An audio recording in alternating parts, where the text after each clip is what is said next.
ખેડૂતના હું પ્રોગ્રામ કરું ફ્રીમાં અને ખેડૂત વિશે સારું બોલું અને મારી નોંધ લે છે દુનિયા.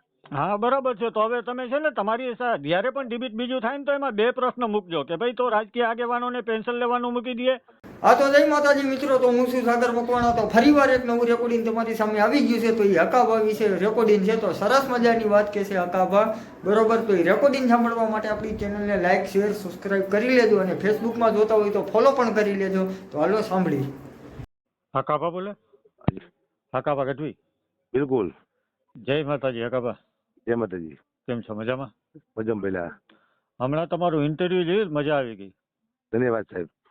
હું જામખંભાળિયાથી ચંદુભાઈ બોલું, ચંદુભાઈ અર્જુનભાઈ રૂડાઈ. જી ચંદ્રભાઈ. હમણાં ઓલા વિરોધ બાબતે તમે કીધું ને કે હવે ફ્રી, હા તમે ચેલેન્જ સ્વીકારી એ બદલ તમારો આભાર. હું ગઢવી જ છું. જી. પણ મારે છે ને તમને એક ઈ જણાવવાનું હતું કે હાલો તમે તો તમારી રોજીરોટી મૂકી દીધી, હાલો ભાઈ ખેડૂતનું કે કોઈ પણનું જી સારું થતું હોય તો આપણે મૂકી દઈએ. જી પણ તમારો વિરોધ કરવા વાળા આ બધા રાજકીય આગેવાનો છે.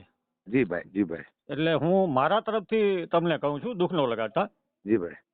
કે કદાચ મારી બુદ્ધિ પ્રમાણે કહું છું જી ભાઈ. જી ભાઈ. કે તમારે એક છે ને ત્યાં એવું કહેવાની જરૂર હતી કે તો રાજકીય આગેવાનો જે પગાર લે છે પબ્લિકના ટેક્સના પૈસાનો, જી ભાઈ. તો ઈ લોકોએ મૂકી દેવું જોઈએ કે તમે હાલો ટૂંક સમયમાં તમે આ કલાકાર બન્યા, બરાબર, ટૂંક સમયમાં ભગવાને તમને જેટલું આપ્યું એટલું, જી ભાઈ. અને તમે આટલા સમયમાં જો આ ત્યાગ કરી દો છો ભાઈ મારે હવે કમાણી નથી જોતી કે ફ્રી પ્રોગ્રામ કરીશ, જી. તો આટલા વર્ષો થયા આપણા દેશને લૂંટે છે આ રાજકીય આગેવાનો, જી. તો ઈ લોકો કોઈ તમારે સવાલ ઈ કરવો કે ઈ લોકો કોઈ પગાર મૂકવા તૈયાર છે? ઈ લોકોનો તો પાછો ના હું કહીશ હવે. હે આ તો આટલું જ આગળ બોલવા મોકો નહીં આપ્યો. હજી બીજું ઇન્ટરવ્યુ આવશે તે આવશે ને મને બોલાવવા. આ બધું કહીશું સાહેબ. તમે ચોખ્ખા શબ્દમાં કહેજો કે ઈ લોકોનો તો પાછું પેન્શન ચાલુ રહે છે ને, કે એમએલએ થાય પછી ચૂંટાય નહીં તો એને તો પાછું પેન્શન ચાલુ રહે છે, સાંસદ થાય તો એ પાછું ચૂંટાય નહીં તો એનું પેન્શન ચાલુ રહે છે. આ પબ્લિક નો પૈસો છે ને હકાભા. બિલકુલ બિલકુલ કહીશું. હવે સાહેબ વાત જોઈ રહ્યો બીજા આવે ઇન્ટરવ્યુ એટલે તમે એ કાંઈ બધું બોલાવવાનું મારે સમજ્યા. અને આમાં કેવું છે, હું ગૌશાળાના પૈસા પેલા શરૂઆતમાં લેતો હતો પેલા સમજ્યા. હા હા. પણ જ્યાંથી મને ખબર પડી ને કે આ યોગ્ય નથી ત્યાંથી બંધ કર્યા. ટ્રસ્ટ હોય ને ટ્રસ્ટ ગૌશાળામાં, હા હા, તો હું પૈસા લઈ લઉં કારણ કે તો આપણે પૈસા અમથા લખી લેવાના અંદર. બરાબર બરાબર. પણ આપણે લોલી લંગડી ગાય હોય જ્યાં ટ્રસ્ટ નો હોય એના પૈસા નથી લેતો હું. સાધુ હોય એવા બ્રાહ્મણના 2-3 પ્રોગ્રામ કરતા પૈસા લેતા, પછી મને ખ્યાલ આવ્યો બ્રાહ્મણના પૈસા ન લે, પછી મેં બંધ કરી નાખ્યા. બરાબર. અન્નક્ષેત્ર, અનાથ આશ્રમ, વાલ્મીકી સમાજ આના પૈસા નથી લેતો હું. બરાબર બરાબર. આપણે સમાજ ચાર સમાજ નથી લેતો પૈસા ભાઈ હું. બરાબર બરાબર. તો અત્યારે તમે દરેક સમાજના પૈસા મૂકી દીધા છે પ્રોગ્રામમાં, તમે એવું નક્કી કર્યું છે કે? ના ના દરેકનો નહીં. આ સાધુ, બ્રાહ્મણ, વાલ્મીકી, અન્નક્ષેત્ર, અનાથ આશ્રમ, ગૌશાળા અને હવે આખો રીતના કરશું. એટલા પછી બીજા સમાજ તો ઘણા છે. કોઈ ટ્રસ્ટ હોય એસીના કરશું આપણે, કોઈ કંપની હોય એસીના કરશું પ્રોગ્રામ આપણે. ઓકે. તો ખેડૂત પ્રત્યેની તમે ચેલેન્જ સ્વીકારી લીધી ને કે ખેડૂતના પૈસા હું પ્રોગ્રામ જ્યાં પણ ખેડૂત બોલાવે પ્રોગ્રામ કરવા ત્યાં તમે પૈસા નહીં લો? બિલકુલ. પણ મેં એમ શું કીધું આમને, આમાં શું હવે ખેડૂત મળે છે, ખેડૂત માટે કોઈ મેળવો દાખલો ખરો? ના. આ ધંધો છે, ખેડૂત નામ માટે ધંધો કરે બધા સમજ્યા ભાઈ. બરાબર છે. એટલે જ હું તમને એટલે મારી ઈચ્છા એવી છે ખેડૂતના હું પ્રોગ્રામ કરું ફ્રીમાં અને ખેડૂત વિશે સારું બોલું અને મારી નોંધ લે છે દુનિયા. હા બરાબર છે. તો હવે તમે છે ને તમારી જ્યારે પણ ડિબેટ બીજું થાય ને તો એમાં 2 પ્રશ્ન મૂકજો કે ભાઈ તો રાજકીય આગેવાનોને પેન્શન લેવાનું મૂકી દઈએ અને ખેડૂતનું દેવું માફ કરી દઈએ ભાઈ. હવે આમ એક વાર મને શું કહે લાગે ચડવા દે એટલી વાર લાગે ને તમે તો પછી શરૂઆત થઈ છે. એક સહેજ મને લાગે ચડવા દો તમે જો. હું બાકી ધંધો તો ખેડૂતના નામે કોઈને મને કરવા દેવો હવે બહુ કીધું લોકોએ. ના ના લૂંટ જ છે અત્યારે. હા આમાં કેવું છે, ચૂંટણી આવે ને એટલે ખેડૂત ચૂંટણી ભાઈ ખેડૂતને કોઈ મારો બાપી યાદ ન કરતું. સાચી વાત છે. આવું બધું છે, હું જાણું છું પેલા. ના ના એ તમારી સાચી વાત છે. હું આ બાબતે છે ને લડાઈ આપું છું. તમે કદાચ મને આમ નહીં ઓળખતા હો. આમ જો તમે ગઢવી છો, તમે આપણે ગઢવી છે ને આપણું અંદર છે ને જમીન અંદર જાગતું હોય આપણું. આપણે જાજુ ખોટું બોલે તો 5 મિનિટ ખોટું, પછી આખું કલાક ખોટું ન બોલીએ કે આપણે 2 મિનિટ કદાચ બોલ નાખી. હા બરાબર છે. આપણે જમીન ના પડે અંદર છે આપણને. ના ના આપણે તો ના જ પાડે ને કે ખોટું આપણેથી સહેન ન થાય, ખોટું બોલાય નહીં ને આપણું લોહી રહ્યું ગરમ આપણાથી સાચું કહેવાય જાય. હવે આ નેતાઓ ગાયરું દે અમને, એમાં હું આવું છું પેલા એટલે તકલીફ પડે મને સમજ્યા ને. ના ના હું એક કલાકારનો જ દીકરો છું. જી ભાઈ. સમજ્યા? તમે તમારું જયારે પેલો વિડીયો બહાર પડ્યો ને, જી તમે વિરોધ કર્યો ને એ બાબતે મેં કીધું કે ભાઈ કલાકારનું બધેનું શું કામી ને ભાઈ. જી ભાઈ. અને કલાકારનો આજે બધેનો ધંધો છે ને તો પેટ ભરવા માટે વખાણ કરવા પડે ને, અને ચારણોનો તો આધાકડુથી વખાણ કરવાનું જ છે ને. બધા સમાજમાં કલાકાર છે પાછા એવું છે. બધાને ક્યાં લઈ ગયા તો બધા સમજમાં પણ થયું. ગુજરાતમાં આપણા વધારે છે, ચારણ જી, ગઢવી જી. સમાજના ગુજરાતમાં વધારે છે હકાભા. જી. આમાં ભાઈ બીજી વાત તમને એ કહું, તમે મને લાખ રૂપિયા આપ્યા ને, મારે પહેલા 5 તમારે સારા બોલવા પડે, સારા વ્યક્તિ જાવ બોલવું જ પડે. સમજ્યા તો પછી આપણે સંસ્કૃતિની વાતો કરી, પણ શરૂઆતમાં 5 મિનિટ મારે બોલવું પડે. હા બરાબર આ છે. નિયમ છે, નક્કી કોઈ બોલાવે નહીં આપણને પેલા. અને આપણું હિન્દુ ધર્મ એમ કહે છે કે ભાઈ જેના આંગણે આપણે ખાઈએ હા ત્યાં કઈક તો આપણે સામેથી શબ્દ પીરસવા જોઈએ ને. જી ભાઈ. અને હું હે ને કેમ જૂઠું બોલતો, હું ખુદ કંટાળેલો માણસ હું કલાકારથી. કારણ કે હે ને હવે હારું સહન નથી થતું આ બધું, અને હવે મોકો મળે ખેડૂત માટે લડી જ લેવો હોય, જે થવું હોય થાય. ના ચોક્કસ સંસ્કૃતિ અત્યારે રહી જ નથી. જે પહેલાનું ભજન હતું એ હવે છે નહીં. હવે તો રોગા ડિસ્કો દાંડિયા ને ઈ જ બધું હાલે છે અત્યારે. કોઈ કલાકાર આમાં કેવું જોતો, હવે કલાકારમાં ડાયરેક્ટ તમને મજા નહીં આવે. શું કરવા, એકની સામે તમે કંટાળી જાઓ. હક્કા આવશે બરાબર, 5 જોક્સ નવા બોલશે, બાકી બધું જૂનું જ બોલશે, પણ તમે કેટલું સાંભળશો એકને. હા સાચી વાત છે. એટલે એમાં નવું લાવવું છે તો બીક લાગે, સમાજ વિરોધ કરશે ત્યાં જવું. ના સાચી વાત છે. અને નવું પબ્લિક ને નવું જ જોઈએ છે તો શું કરે ભાઈ. જી ભાઈ. પબ્લિક ને અત્યારે બધું નવું જોઈએ છે. તમે એક ને એક ભજન મને 10 ફેરે સંભળાવો, કે એક ને એક જોક્સ મને 10 ફેરે સંભળાવો, તો હું જ તમને કહું હકાભા આ સાંભળી થાક્યા છે, કઈક નવું હોય તો સંભળાવો. જી ભાઈ. તો અત્યારે પબ્લિક ને જ બધું નવું જોઈ છે, તો કલાકાર કઈ ઓલું ઉગતું તો નથી કે હાલો આ વાવશે ને નીકળશે. આ તો શબ્દ છે. આ તો ક્યાંકથી ગોતીને ભેગા કરવા, આ શબ્દ ગોતવા બહુ અઘરા છે આ દુનિયામાં. અને ગઢવી, હું આના પહેલા ગાય વિશે બોલી ચૂક્યો છું, આના પહેલા હું ખેડૂત વિશે પણ બોલી ચૂક્યો છું, પણ આ સારી વસ્તુ આપણે ક્યાં યુટ્યુબ વાળા મૂકે છે.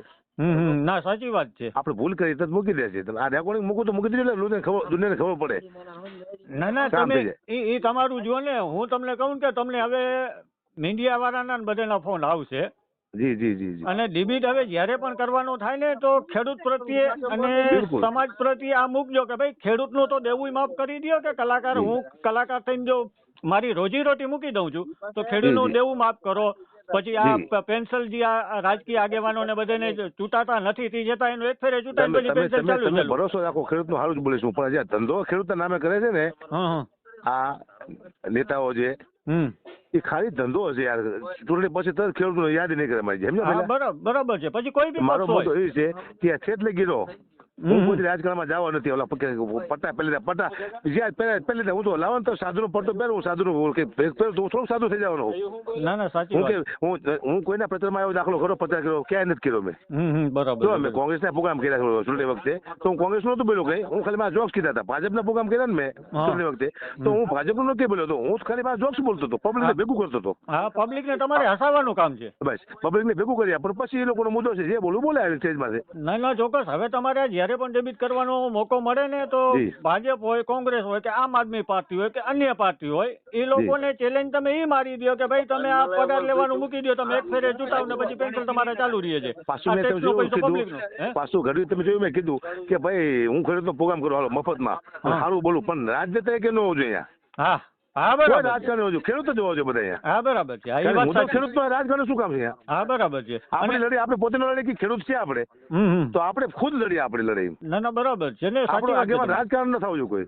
ના સાચી વાત છે. એટલે તમે આ 2-3 મુદ્દા છે ને, તમે એ બાબતે ડિબેટ જયારે કરવાનું થાય ને, તો મારા વતીએ ને, આપણા સમાજ વતીએ ને, ખેડૂત વતીએ ને, આમ પબ્લિક વતીએ તમે આ મૂકજો કે ભાઈ પબ્લિક જેવા વ્યક્તિ મને સલાહ આપશે તો હું રાજી થઈશ. પેલા ના સલાહ તો હું તો શું તમને આપું, હું તો નાનો વ્યક્તિ છું. આમાં ક્યાંય ભૂલ કરતા હોય ને ભાઈ, તમે નાના હોય ને તો મારી માટે તમારા ભાઈ છો ભાઈ. ના ચોક્કસ. એ તો ભૂલ ભાઈ થઈ જાય, માણસ થી ભૂલે થતી હોય, પણ આ 2-3 છે ને, આપણે જો હું બોલવા મિસ્ટેક કરી બે હતો, તો આપ જે મને કહેશે કે આ મિસ્ટેક હતી, તો મને પરિવાર ખ્યાલ આવશે પેલા, સમજ્યા ને? ના ચોક્કસ. અને ભૂલ સુધરી શકે ને, ભૂલ થઈ હોય તો આપણે સુધારી શકીએ છીએ. કોઈને ટાર્ગેટ કરવો ને એ એક ગુનો છે. જી. કોઈને ટાર્ગેટ, આપણે કોઈ સમાજને કે કોઈ વ્યક્તિને કે કોઈ કલાકારને કે આપણે ટાર્ગેટ કરીએ ને, આપણી એને અંદરની ખીજ હોય એ બીજે ઠલવે, એનું કારણ શું ભાઈ? સાચી વાત. તમારો જે પ્રશ્ન છે તમે બાજુ અંદર કલાકાર શું વેચમાં લો હોય. હવે જે બધા કલાકારો છે બોલવા માંડ્યા, બોલો રાજનેતા. ના એ કલાકારો કે વાત જ કલાકારનો. પણ કલાકારને આ બધું છે ને અત્યારે ટાર્ગેટ કરવાના બધા સિસ્ટમ છે. કલાકારને પાડો સ્ટેજમાંથી વાર્તા થાય પૂરી, સમજ્યા? કે કલાકાર શું કામીને ભાઈ એનું એ પક્ષ વાળા બધા એના પક્ષમાં કેટલા ખાય છે, કેટલી કંપનીઓ વાળા એના કોન્ટ્રાક્ટ આલે છે, થાંભલાવના લ્યો કે કંપનીઓ બીજી લ્યો, ત્રીજી લ્યો, એના જ પક્ષના બધા કોન્ટ્રાક્ટ છે. તો ત્યાં તો જી. કહેવા નથી જતા તમે એ કંપનીનો કોન્ટ્રાક્ટ મૂકી દો. જી ભાઈ, હવે અદાણી જમીન લઈ લીધી પેલા એમાં મારો કલાકારનો વાંક છે ભાઈ. ના કલાકારોમાં શું કરે ભાઈ? હા તો કે કેમ ન બોલતા, બોમ્બ ફૂટે કેમ ન બોલતા, સમાજ બે બાજુ એમાં આપણે કોનું બોલવું, એક સમાજ દુશ્મન થવું પડે આપણે પેલા. ના આમાં હું તમને કહું ને કે રાજકારણમાં અદાણી અબાણી કે બીજી કોઈ બી કંપનીઓ છે ને એમાં કોન્ટ્રાક્ટ વધારે પૂરતા કે કોના છે? રાજકીય આગેવાનોના છે, પછી ભાજપ બરાબર. હોય, કોંગ્રેસ હોય કે આમ આદમી હોય, તો એ બરાબર બધા છે કોન્ટ્રાક્ટ શું કમી લઈએ છે કંપનીઓમાં? બરાબર છે ભાઈ. કંપનીઓમાં કોન્ટ્રાક્ટ મુકાવી દેવા જોઈએ ને. પછી આ પેન્શન પોતાનું એક ફેરે ચૂંટાઈને પછી જીવે ત્યાં સુધી પેન્શન એ બંધ કરવું જોઈએ ને. પછી ખેડૂતનો ટેક્સ માફ કરવો જોઈએ ને. જી ભાઈ. એ કરાવવું જોઈએ ને. એના માટે લડત એ લોકોને આપવા જોઈએ ને. એ લોકો લડત નથી આપી શકતા ત્યારે આ તમારા જેવા કલાકારને ને આપણા જેવા કલાકારના જે નાના વર્ગ છે એ બધાને ટાર્ગેટ કરે છે આ બધા. હા, એ કે સત્ય બોલો, સત્ય બોલવાનું પણ સહન કરવા કોઈ નથી. સત્ય અત્યારે બોલે કે આપણે તો આપણને મારવા આવશે સમાજ પાસે સત્ય બોલશું તો સત્ય કેવી બોલવું? મારે ભાઈ સ્ટેજમાં સમાજને સારું કેવું છે કે કેવું છે મારે કે આ બધું ખોટું અંદર ઝઘડા થાય છે, આ તે બધું કેવું છે. જો કહીશ તો મને મારવા આવશે. તો બચાવવા કોણ આવશે કે તમારી જવાબદારી?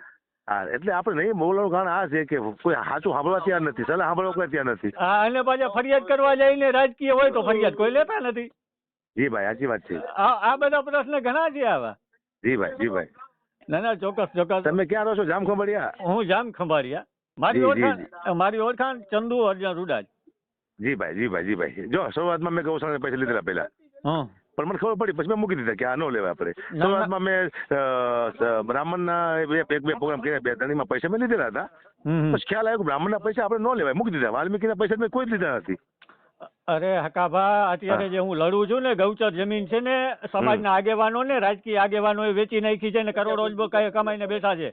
આ બાબતે મેં પૂનમબેન ને, મુરુભાઈ બેરા ને, સરકાર ને, કલેક્ટર ને બધાને રજૂઆત કરી છે. આજથી સુધી ત્યાં કોઈ જવાબ નથી દીધું. લ્યો. જી ભાઈ, હાલો આપણે બોલશું હવે. અવાજ ઉઠો કલાકાર માટે તમે મૂંગા નહીં રહે હવે. ના, તમે ગમે ત્યારે આ નંબર મારા છે, ગમે ત્યારે તમને મારા જેવી જરૂર પડે તમે ખંભાળિયામાંથી મારી માહિતી બધી તમને મળી જશે. આમ તો ગુજરાતમાંથી મળી જશે. ઓલા ભાઈ સામે હતા ને જે મારી સામે, હા, એ મુદ્દા લખીને આવ્યા જોઈ જઈને બોલતા. હું એમ નામ ઠોકતો હતો. આ માથની કૃપા કે આપણે ભૂલ નથી થતી. પણ હવે એમાં એવું છે કે વિરોધ એક કહેવાનો કરવાનો છે, એ લોકોને સરકારનો વિરોધ કરવાનો છે. એનું કામ સરકારનો વિરોધ કામ કરવાનો છે. એ કોણ છે? કોંગ્રેસ. હા, તો એમાં કલાકારનો વિરોધ કઈ કરવાનો એ લોકોને જરૂર છે? સરકારનો વિરોધ કરો ને સરકાર પાસેથી આ સિસ્ટમમાં સુધારો લઈ આવો ભાઈ. એનું કામ ઈ છે, ઈ નથી કરી શકતા. તો અહીંયા તમારા જેવા હમણાં કલાકારને પકડે છે. બોલો, અમને ઉપાડી તમે કઈ કરું?